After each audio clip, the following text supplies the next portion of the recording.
आज सुंदर परिवेश मध्य शिशु सुरभि उपलक्षे आयोजित प्रतियोगिता विषय वस्तु होची उन्नत ओडिशा गठन शिक्षा और संस्कृति।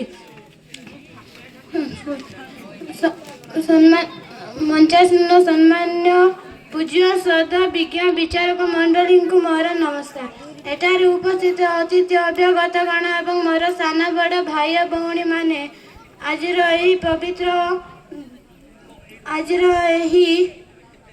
प्रतियोगिता विषय वस्तु होची उन्नत ओडिशा गठन शिक्षा और संस्कृति।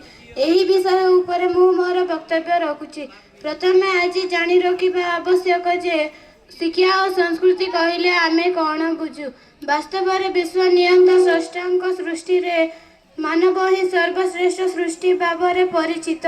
मानव जीवन पाशविक और सामाजिक दिगटी शिक्षा सह संपृक्त अटे। केवल शिक्षा दृष्टिकोण मानव अन्य समस्त प्राणी मानक सर्वोत्कृष्ट प्राणी भाव में मान्यता लाभ करिछि। पृथ्वी पृष्ठ मानव पाइछि श्रेष्ठ प्राणी रूपे भस्म। शिक्षा और संस्कृति सबु क्षेत्र तार रही विश्व नाम। शिक्षा बिना मानव पशु तुल्य बोली कह जाई पारे। कहीं केवल मानव श्रेष्ठत्व को प्रति पर्वत करिताए। शिक्षा एक जीवन व्यापी प्रक्रिया जहाँ की मातृगर्भर आरंभ हो सुशान भूमि शेष होता है।